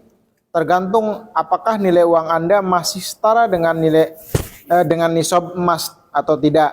Ada dua kemungkinan, bisa saja harga emasnya naik dan turun, dan bisa juga jumlah uang tabungan Anda naik atau berkurang. Maka Anda harus selalu mengukur nilai keduanya, nilai batas nisab dan nilai uang Anda sendiri. Anggaplah setahun kemudian 1 gram emas naik harganya menjadi Rp450.000. Maka nisab emas tahun itu adalah Rp38.250.000. Periksa uang tabungan Anda tahun itu, apakah jumlahnya menembus harga 85 gram emas alias Rp38.250.000 atau tidak. Kalau melebihi berarti Anda wajib bayar zakat. Tetapi kalau tidak sampai segitu tabungan Anda, berarti Anda tidak wajib keluarkan zakatnya.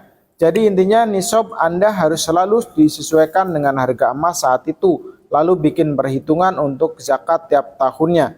Mudah sekali bukan? Allahu a'lam bishawab. Nah, ini nih dikit lagi, sabar.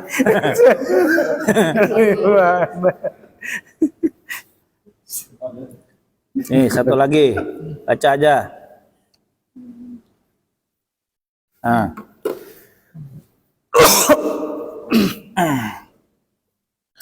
Masalah haul pada zakat emas, perak, dan tabungan. Pertanyaan, Ustadz mohon penjelasannya untuk zakat emas atau perak yang terkena zakat. Apakah kadar berat emas atau perak dimiliki dari awal sudah nisab hingga tiba haulnya saja, ataukah dihitung juga kadar emas atau perak yang menjadi tambahan simpanan di tengah-tengah masa haul simpanan emas atau perak yang sudah ada sebelumnya? Bila tambahannya ternyata tidak terkena zakat, maka saya ada pertanyaan berikutnya tentang zakat yang dikiaskan dengannya yaitu zakat uang tabungan. Apakah ini sama juga? Misal, untuk saat ini harga perak per gramnya 11.000 dan nisab untuk perak adalah 600 gram, maka nisabnya 6,6 juta rupiah. Bila per bulan bisa disisihkan dari gaji sebanyak 3,5 juta, berarti di akhir tahun bisa terkumpul 42 juta. Untuk total akhir tahunnya tentu sudah melebihi nisab perak sendiri.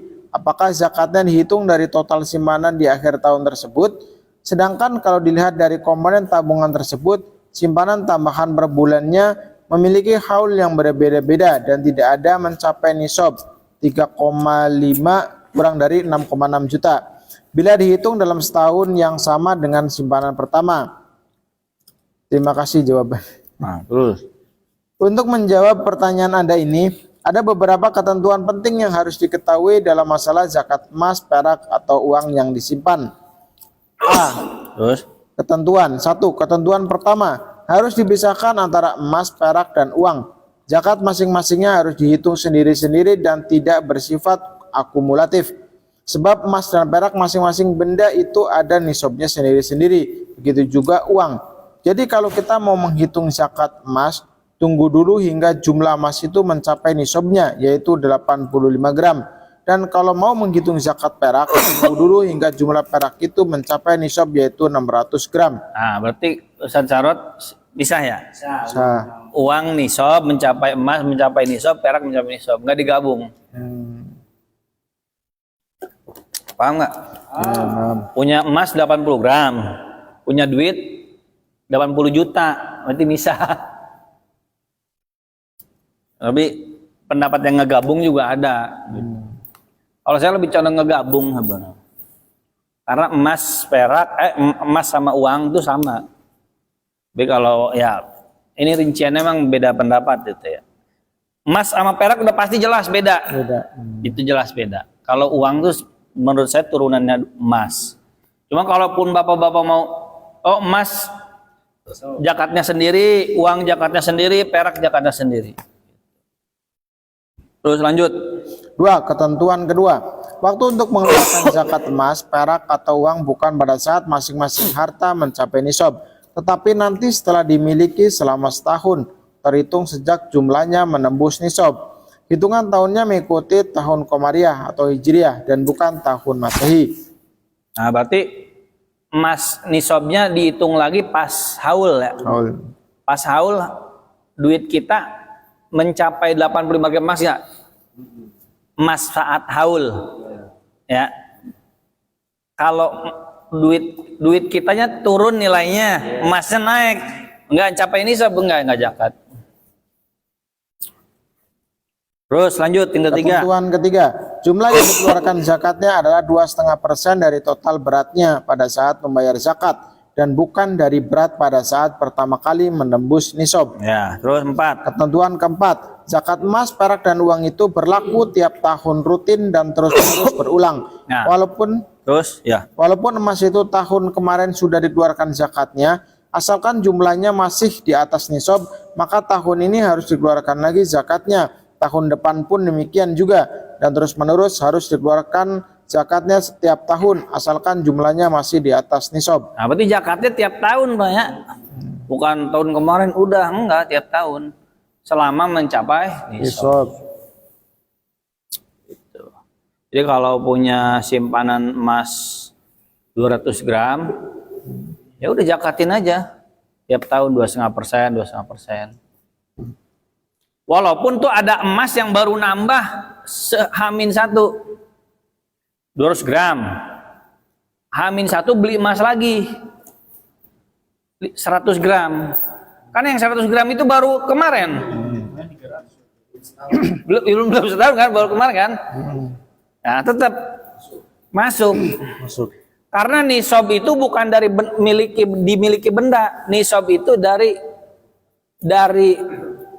haul itu dari nisab, bukan dari bendanya. Paham nggak?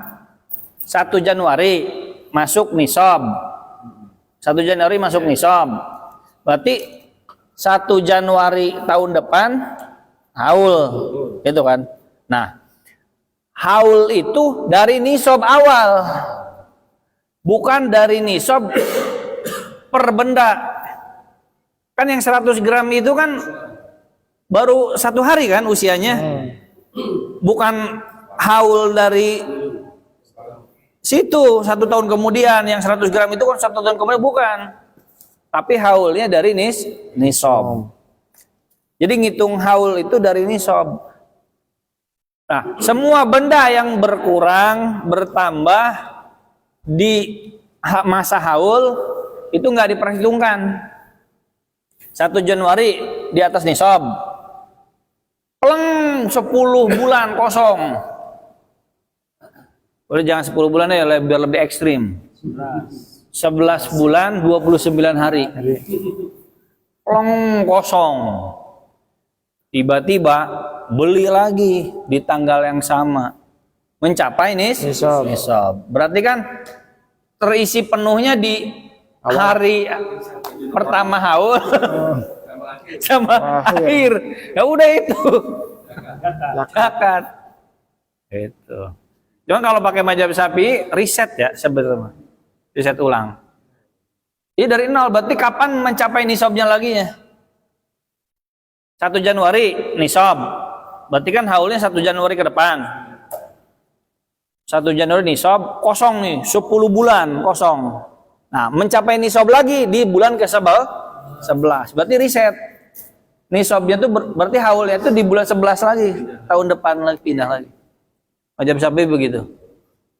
Cuman kita fikih zakat kebanyakan pakai Hanafi soal haulnya ya, pakai Hanafi. Bisa terus. Berarti bukan orang kaya gitu aja. Ya nggak apa-apa. Giliran gitu konsisten ya. Sapinya kenyang banget, sapi ini. Giliran kunut pakai Muhammadiyah. Ya terserah sih. Yang begitu faktanya. Gampang jawabannya. Ya emang berarti bukan orang kaya saya gitu aja. Beres. Terus lanjut. Ketentuan kelima, tidak jadi masalah seandainya di tengah-tengah tahun jumlah emas atau perak itu bertambah atau berkurang, bahkan meski berkurang di bawah ambang batas nisab sekalipun. Yang penting adalah pada saat setahun kemudian jumlah emas atau perak itu masih di atas nisab. Nah, yang tadi terus. B. Contoh nyata. Untuk lebih memudahkan dalam memahami teknis zakat emas ini, penulis berikan beberapa ilustrasi dari pembayaran zakat keduanya. Nah, langsung diagram sok. 1 Muharram. 1 Muharram 10 gram. Safar 10 gram plus 10 gram sama dengan 20 gram. Langsung baca 20 gram, 30 gram. Rabiul Awal 30 gram, Rabiul Akhir 40 gram, Jumadil Awal 50 gram, Jumadil Akhir 60 gram, Rajab 70 gram, Saban 80 gram, Ramadan 90 gram, Syawal 100 gram. Nah, mulai nisab kapan tuh? Ramadan. Haram. Itu kalau nisabnya Ramadan. Ramadan. Iya. Bener nggak? Ya. Ya karena ini kan contohnya Ramadan. Berarti nanti haulnya Ramadan. Bayar zakatnya. Paham ya? Pas 85-nya ke 86-nya. 86. 85 aja. 85. Sebenarnya bahasan di atas 85 gram. Berarti 86. Di atas 85, maksudnya 85,1 juga. Ya udah nggak usah pelit, 85 aja Mas. Cuma kalau mau saklek-saklek kan 86. Karena di atas 85 gram kan, berarti 86. 85, sedikit juga udah masuk sih ya. Terus lanjut. Mana tadi? Nah, tahun 1433. Tahun 1433 Muharram 130 gram, Safar 140 gram, Rabiul Awal 150, Rabiul Akhir 160, Jumadil Awal 170, Jumadil Akhir 180, Rajab 190, Saban 200, Ramadan 210 gram. Nah, Kapan zakatnya dibayarkan? Tentu bukan pada bulan Ramadan tahun 1430 Hijriah, sebab pada bulan itu jumlah emasnya baru saja menembus angka minimal, yaitu 90 gram. nah paham kan ya? Ya. Nah, walaupun itu emasnya kan nambahnya tiap bulan 10 gram kan? Kan yang benar-benar setahun penuh kan yang awal kan? Jadi nggak diperhitungkan itu. Jadi haul itu bukan dari kepemilikan benda. Haul itu dari nisab, bukan dari kepemilikan benda. Paham nggak nih? Saya awal-awal dengerin bingung ya. Haul itu bukan dari kepemilikan benda, tapi dari nisab. Sebab kalau haul disandarkan ke kepemilikan benda, maka setiap benda kan punya haulnya masing-masing. Ruwet banget berarti. Jadi gitu kata-katanya, haul disandarkan kepada nisab, bukan dari kepemilikan benda. Saya awal-awal belajar bingung, masih itu maksudnya itu kata-kata. Lanjut terus.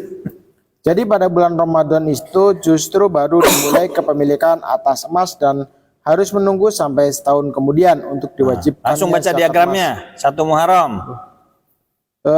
Diagram 1 Muharram 20 gram, Safar 40 gram, Rabiul Awal 10 gram, Rabiul Akhir 35 gram, Jumadil Awal 200 gram, menembus nisab. Nah, langsung nembus nisab kan? Ya. Berarti di sini nih haul tuh dari sini.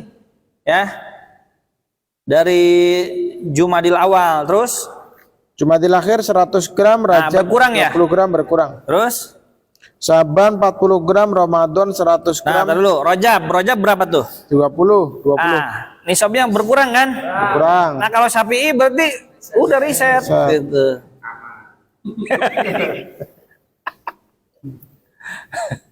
Terus lanjut. Saban 40, Ramadan 100, Syawal 200, Dzulqa'dah 400, Dzulhijjah 250, Muharram 10, Safar 0, Rabiul Awal 5, Rabiul Akhir 10, Jumadil Awal 120. 1 tahun haul. 120 berarti kurang. Lebih ya? Oh 200, dari 200 maksudnya tadi. Dari 200. Terus Kan berkurang ya. dah. Dari tabel di atas kita bisa ambil kesimpulan bahwa pada bulan Muharram hingga Rabiul Awal meski Pak Ali sudah punya emas namun belum mulai dihitung karena jumlahnya belum menembus nisab, yaitu belum mencapai atau melebihi 85 gram. Dah. Terus yang C, zakat tabungan. Zakat tabungan yang dibicarakan di atas adalah contoh menghitung zakat emas. Lalu bagaimana dengan uang gaji yang ditabung? Apakah kena zakat juga? Uang yang ada di tabungan tidak kena zakat selama nilai totalnya belum mencapai nisab. Dan hal ini kebanyakan ulama menggunakan nisab emas, yaitu senilai 85 gram. Dengan asumsi nilai emas Rp500.000 per gramnya, maka nisab zakat uang tabungan adalah Rp42,5 juta. Ketika tabungan Anda menembus angka 42,5 juta, sama sekali belum ada kewajiban zakat atasnya. Zakatnya dikeluarkan nanti, yaitu tahun depan, tepat pada tanggal yang sama dan bulan yang sama, namun dengan hitungan penanggalan hijriah.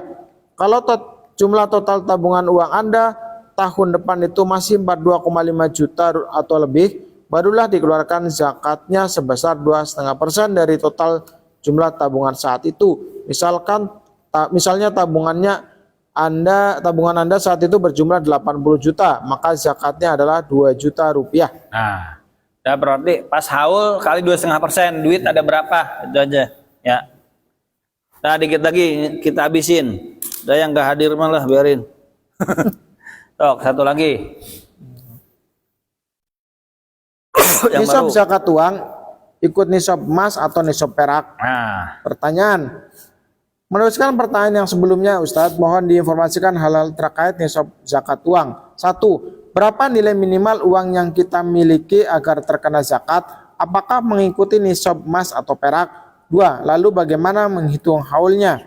Jawaban. Pada hakikatnya ada kesamaan fungsi antara uang di masa sekarang dengan emas atau perak di masa lalu.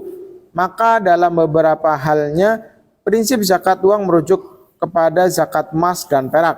Akan tetapi para ulama berbeda pendapat apakah nisab zakat uang mengikuti nisab zakat emas ataukah nisab zakat perak. Sebab baik emas atau perak adalah dua alat tukar yang resmi dan sah dalam syariat Islam di masa lalu. Nisab emas dinar adalah 20 dinar yang beratnya 20 miskol, yaitu ingat ya, di dalam hadis bahasanya gini, wajib zakat itu 20 keping dinar. 20 keping dinar, satu dinarnya beratnya 4,25 gram. Ustadz, itu hitungan 85 gram dari mana? Hitungan 85 gram itu dari kepingan dinar. Kepingan dinar tuh beratnya 4,25 gram kali 20. Ketemulah angka 85 gram. Berarti koin segede apa tuh? 4,25 gram. Nah, terus perak 200 dirham. Berarti kalau perak 200 koin. 200 dirham perak, koin perak. Beratnya berapa? 140 miskol istilah beratnya. 200 dirham tuh 140 miskol. Kalau 200 dinar beratnya 20 miskol. Berarti kalau Papa Ujan ada yang miskol wajib zakat. 20 kali miskol aja. Wah, 20 miskol wajib zakat kata Pak Ustadz. Antar malam saya di sekolah. Nah, lanjut. Namun yang pasti keduanya punya nilai yang berbeda. Terkadang lebih tinggi nilai nisab emas, tetapi kadang boleh jadi lebih tinggi dari nilai nisab perak. Nah, duit itu mau ngikut mana? Ngikut emas atau perak? Ulama beda pendapat ya. Kerajaan Saudi Arabia perak. MUI Saudi Arabia perak. Aman kali ya. Iya, ulama-ulama Saudi Arabia kemungkinan juga besar ustadz-ustadz salafi ya. Mungkin besar ya. Cuma Ustadz ANB milih emas dia. Kata dia, orang pakai nisab perak tuh belum kaya. Perak tuh kan 200 dirham. Ya. Satu perak berapa? 1 gramnya sekarang. Coba tanya, berapa dulu? 1 gram perak berapa harganya?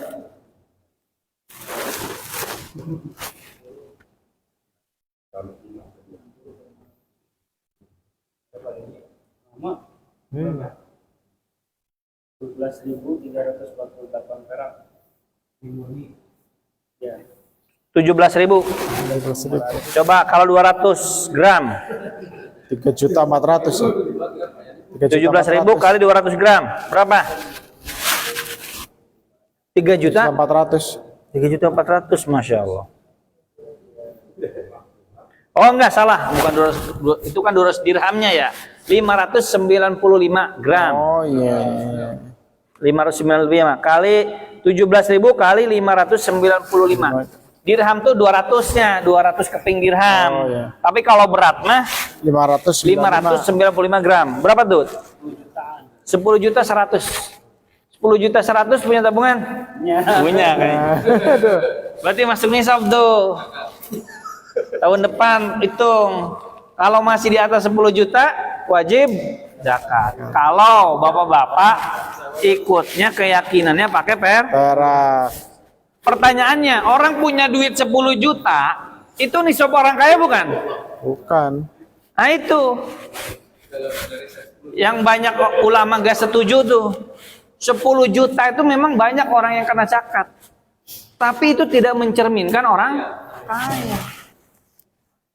Tapi memang fakta, mayoritas ulama Saudi, MUI-nya Saudi, Lajnah Daimah, berpendapat nisab uang masuknya ke perak. Cok baca lagi, lanjut. Biar selesai ini ilmunya. Satu, ikut nisab emas. Sebagian ulama mengatakan bahwa nisab zakat uang sebaiknya mengikuti nisab emas dengan beberapa alasan antara lain. A. Harga emas stabil. Emas adalah mulia yang bersifat universal. Setiap peradaban manusia menghargai emas dan menjadikannya alat tukar yang berlaku di seluruh dunia. Nilai emas sejak zaman dahulu hingga hari ini terus stabil dan pasti, sehingga emas lebih banyak digunakan di berbagai peradaban dunia dibandingkan dengan perak sebagai alat tukar. B. Harga. Jadi emas itu lebih stabil. Bahkan emas zaman Nabi dengan emas zaman sekarang itu sama katanya.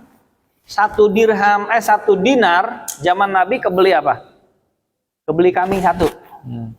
1 dinar, 1 koin dinar. 4,25 gram kebeli kambing 1.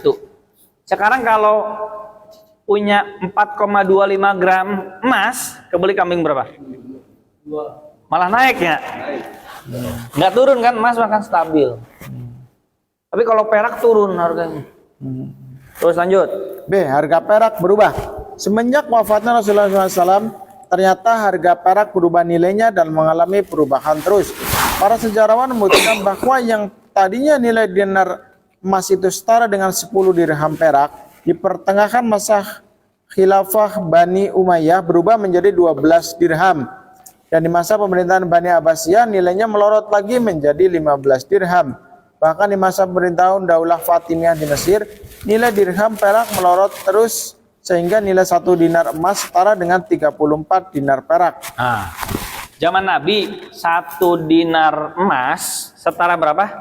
10 dirham. 1 koin emas harganya sebanding 10 koin perak dirham. Terus melorot, perak tuh melorot. 1 dinar emas setara 15 dirham. Melorot lagi sampai ke 34. Kalau konteks zaman sekarang coba. Lebih jauh lagi. 1 dinar kan 4,25 gram. Berapa 4,25 gram? 1.900.000. Tadi perak berapa? 1 gram. 17.000. Berapa Pak melorotnya? Jauh banget kan? Nah, perak tuh nggak stabil. Emas tuh bahkan naik. Nggak ada cerita turun. Nah, makanya pertimbangan ulama, oh uang tuh masuknya ke emas karena harga lebih stabil. Kalau ikut perak, Pak, peraknya makin melorot. Jangan-jangan gaji 3 juta udah wajib zakat. Tapi Pak Basori, wah kayaknya lebih menarik perak nih katanya. Cokot. Biar gampang ngewajib-wajibin. Bapak-bapak wajib zakat. Punya gaji 2 juta karena harga peraknya merorot. Ini fatwa Lajnah Daimah ya bisa kayak gitu Pak. Fatwa ulama Saudi bisa. Cuman itu bertentangan dengan prinsip zakat tuh orang kaya. Kalau nisabnya ke perak tuh kacau itu. Terus lanjut.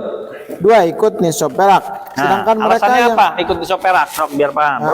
nisab perak lebih kuat dalilnya dibandingkan dengan nisab emas. Hadis yang mendasari nisab perak jauh lebih qat'i atau kuat karena hadisnya sampai derajat sahih, diriwayatkan oleh Imam Bukhari dan dalam kitab As-Sahih yang telah beliau jamin semuanya sahih. Laisa fi maduna khamsin awaqin minal wariki shadaqah. Dari Abu Sa'id Al-Khudri radhiyallahu anhu bahwa Rasulullah SAW bersabda, perak yang kurang dari 5 awak tidak ada kewajiban zakatnya. Hadis riwayat Bukhari. 5 awak itu berarti kurang dari 200 dirham. Terus Sedangkan hadis-hadis yang menyebutkan nisab emas tidak sampai derajat sahih kecuali melalui jalur pendapat para sahabat Nabi SAW. nah, jadi gini Pak, simpulannya nih. Kenapa banyak ulama pakai emas? Karena pakai pendapat sahabat. Hadis itu nggak ada yang sahih. Hadis nisab pakai emas itu tidak sahih. Justru hadis yang sahih itu pakai nisab Perak. Tapi banyak ulama nggak ikut hadis sahih itu. Ikutnya lebih ke pendapat para sahabat. Emang ciri khasnya Hambali, ciri khasnya Zohiri itu selalu ke hadis sahih. Hadis sahih. Kalau kita ciri khasnya itu lebih ke pendapat ulama. Dan kita husnudzon pendapat ulama itu pasti pakai hadis, pasti pakai Quran. Walaupun gak secara eksplisit. Terus lanjut. Nisab perak lebih mengasihi fakir miskin. Nah, jadi dalil pertama pakai perak apa dalilnya? Hadisnya lebih Sahih. Betul itu, harus diakui. Hadisnya lebih sahih. Tapi pendapat emas jalurnya pendapat para sahabat. Jadi ada satu hadis sahih, Pak. Ada pendapat sahabat. Para sahabat banyak berpendapat emas nisab zakat tuh umumnya mereka tuh zakat tuh nisab emas. Gitu. Nah, ada hadis pendapat nisabnya pakai perak. Ada beberapa sahabat pakai perak nisabnya. Jadi kan sahabat tuh kan ada yang zakat nih. Ada yang zakat nisabnya emas, dia mah nisab kalau punya emas. Ada yang banyakan emas, tapi ada juga yang pakai perak. Dia punya perak zakat. Nah, tapi banyakan emas. Nah, kalau ketemu hadisnya memang sahihan mana? Perak. Tapi ulama banyak kan pakai jalur apa? Jalur emas. Terus alasan yang kedua, kenapa pakai perak? Lebih mengasihi fakir miskin. miskin. Udah nggak usah dibaca. Bener nggak? Lebih mengasihi fakir miskin. Saya kena zakat saya kalau pakai perak. Artinya saya pernah mencapai nisab ya, tapi haulnya saya nggak dapat. Saya pribadi, haulnya tuh 10 juta bertahan tuh nggak dapat saya. Tadi kan 10 juta ya, 10 juta 100 ya pada. Nah, lebih mengasihi fakir miskin. Ustadz Salafi di rumaiso.com tuh pakai perak. Ya, dia ke jamaah-jamaahnya bilang perak ceramah di mana perak. Karena dia ikut Saudi gitu. Terus Ikut yang terendah. nah, ikut yang terendah. Gitu. Ya itu lebih mengasihi fakir miskin gitu.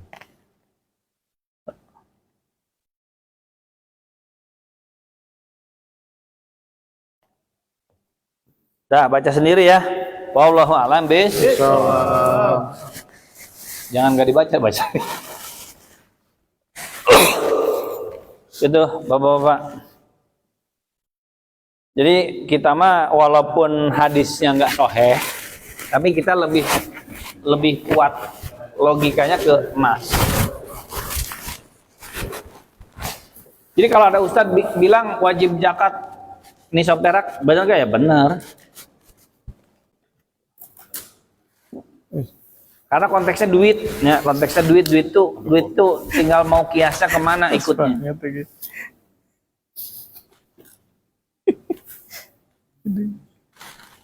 Cuman bagi saya sih terbantahkan sih pendapat nisab perak tuh, karena itu bukan ciri khas orang kaya. Kan di hadis juga zakat itu tu'khazu min agniyaihim, diambil dari orang kaya mereka, faturadu ila fuqaraihim, dikembalikan kepada orang fakir. Diambil dari orang kaya, tu'khazu min agniya, faturadu ila fuqara. Diambil dari orang kaya, dikembalikan, dikasihkan ke orang fakir. Udah jelas di hadis-hadisnya juga. Jadi hadisnya kita tuh nggak satu, nggak eksplisit hadis perak, tapi hadisnya hadis yang lain yang menceritakan zakat itu orang kaya. Sedangkan perak bukan ciri khasnya orang kaya. Ciri khas orang kaya itu ada di mana? Ada di emas. Memang nggak nyebut emas, Nabi nggak nyebut gini, zakatlah kalian kalau punya emas gitu ya. Gitu. Maksudnya Nabi nggak secara eksplisit bilang bahwa zakat itu patokannya selalu emas gitu, nggak begitu. Nah gitu Pak, ada pertanyaan Pak? Soal zakat emas, perak, tabungan. Ini nggak saya ulang-ulang ya, besok ganti lagi.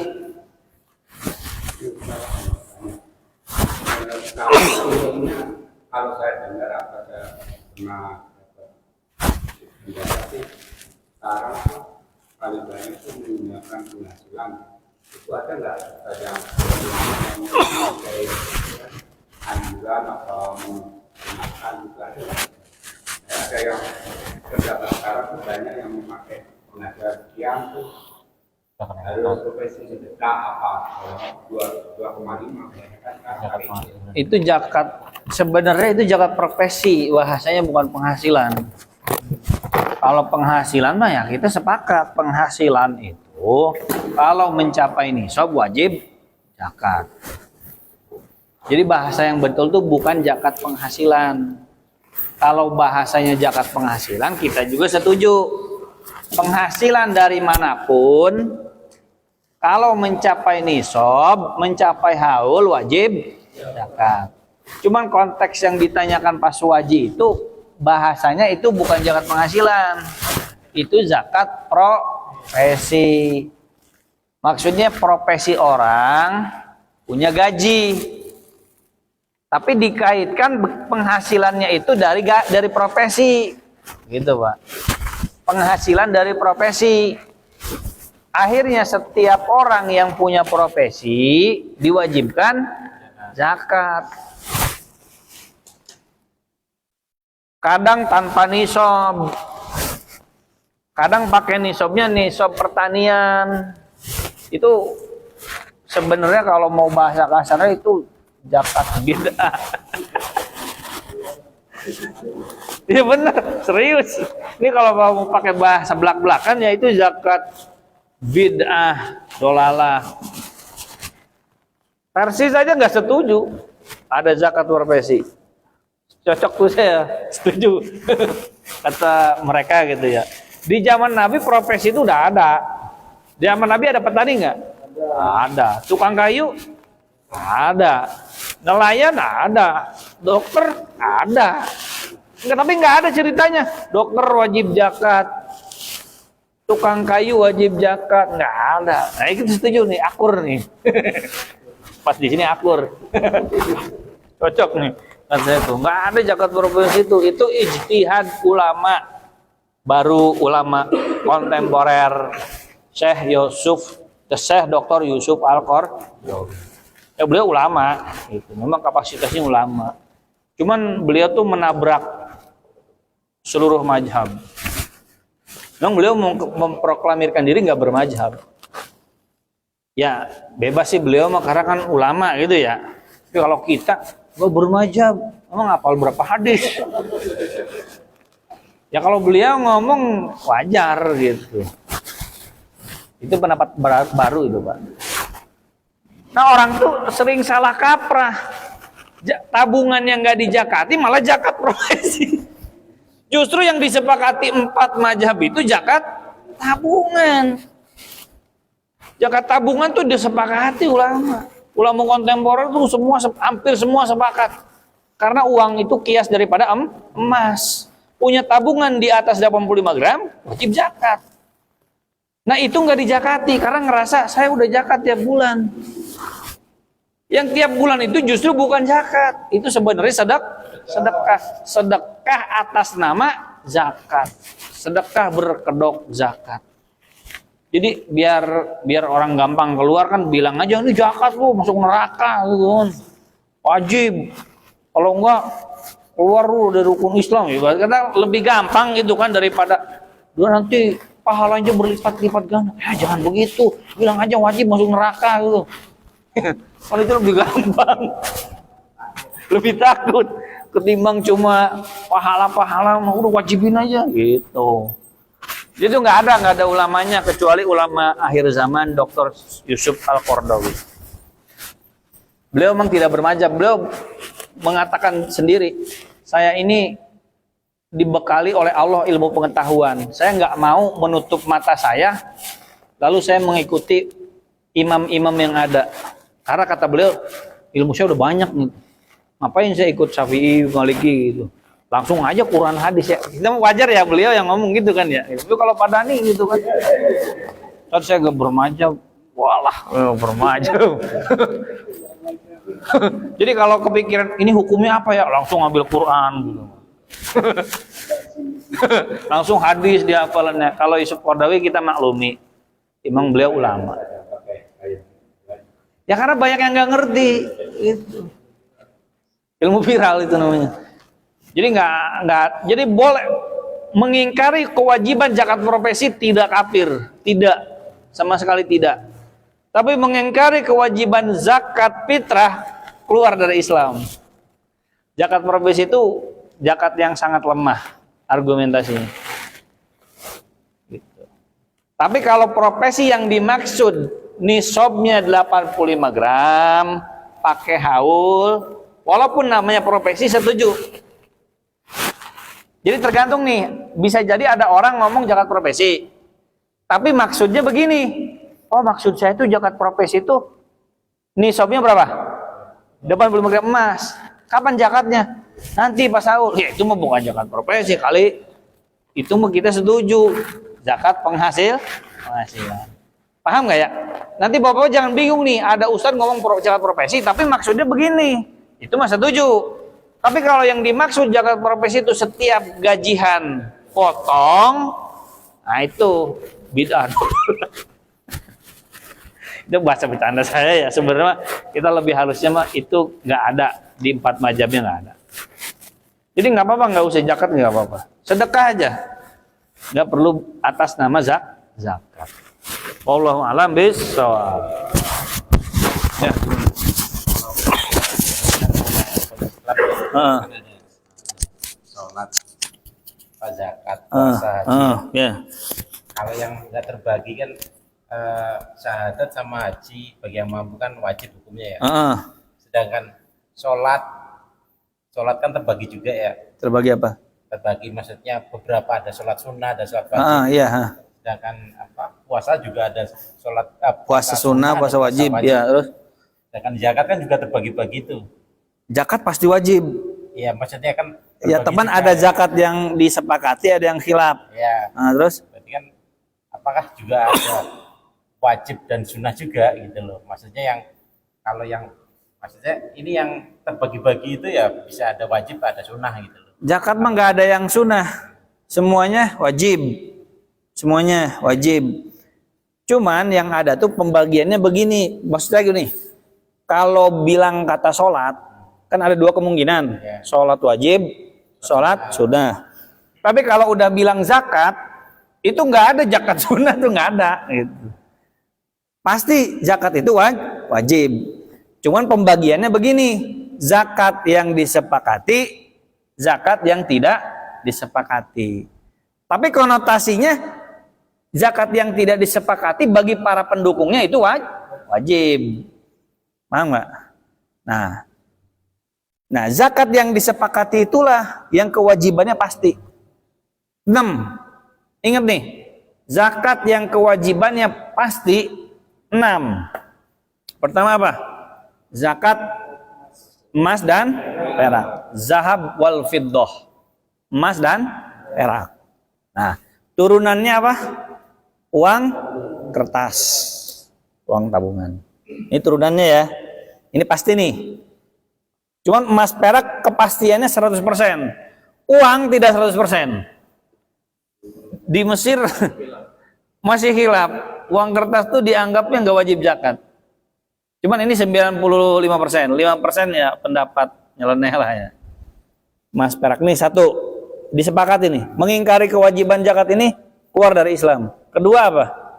Zakat pertanian. Cuman pertaniannya yang disepakati itu apa? Makanan pokok. Selain makanan pokok tidak disepakati. Oke, paham ya? Catat nih ya. Ingat-ingat ya. 3 apa? Zakat peternakan. Nah, yang disepakatinya apa? Binatang ternak yang digembalakan. Apa? Sapi, domba, kambing, onta. Selain itu diperselisihkan. Terus apa lagi? Berapa tuh? 1, 2, 3. Emas, perak, peternakan. Yang keempat apa? Perdagangan. Nah, perdagangan disepakati seluruh ulama. Ada memang Albani beda. Nggak wajib begitu ya. Nggak wajib. Cuman itu nyeleneh, kita nggak hitung lah. 100% lah, 95% nggak hitung. Nah, disepakati perdagangan itu wajib. 4 mazhab nisab haul. 4 mazhab nisab haul. Yang nggak ada nisab, nggak ada haul, bid'ah. Terus berapa lagi?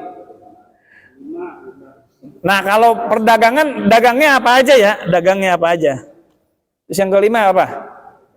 Rikas dan ma'adin. 100% disepakati ulama. 6. Zakat fitr. Zakatul fitri. Disepakati seluruh ulama. Gimana? Terjawab gak? Nah. Gimana? Enggak gini loh. Logikanya gitu. Yang satu-satu kan wajib tuh, yang enggak terbagi. Yang beberapa terbagi apa? Ada yang wajib, ada yang sunnah gitu loh. Maksudnya sholat kan ketika bilang dua sholat gitu kan. Sebenarnya sholat yang di situ tuh udah spesifik, sholat 5 waktu. Itu walaupun ketika kita mendengar kata sholat ada sholat sunnah. Ya paham. Zakat di situ. Nggak ada zakat sunnah. Zakat fitrah gitu loh. Oh, sholat wajib. Oh, itu zakat fitrah doang? Enggak zakat fitrah doang, enggak, tidak. Enggak. Gitu.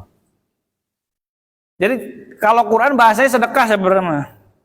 Tapi kalau konotasinya zakat itu wajib. Tapi kalau sedekah memang terbagi. Sedekah wajib, sedekah sunnah. Nah, sedekah wajib itu zakat. Tapi kalau udah dikatakan zakat wajib. Nggak ada zakat sunnah, itu nggak ada. Nah, kemungkinan orang awam taunya zakat itu zakat apa doang? Zakat fitrah. Gitu. Nah, gitu. Wallahu a'lam bishawab. Rabbin fa'na bima 'allamtana. Alimna alladzi yanfa'una. Rabbi faqihna wa faqih ahlana. Ilana fi dinina. Gusti aman fa'atur karena ilmu dikasihkan. Gusti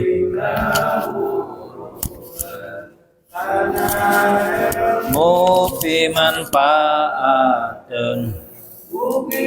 Gusti masihan paham ka abdi jeung ka ahli abdi ka baraya abdi dina ilmu agama Gusti.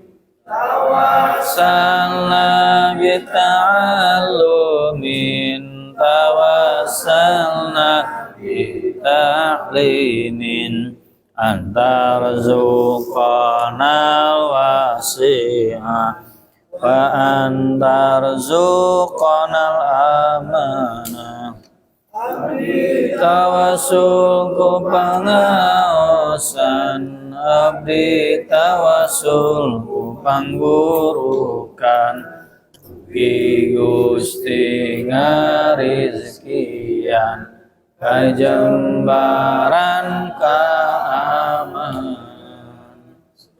Allahumma bihamdika asyhadu an la ilaha illa anta astaghfiruka wa atubu ilaik. Assalamualaikum warahmatullahi wabarakatuh.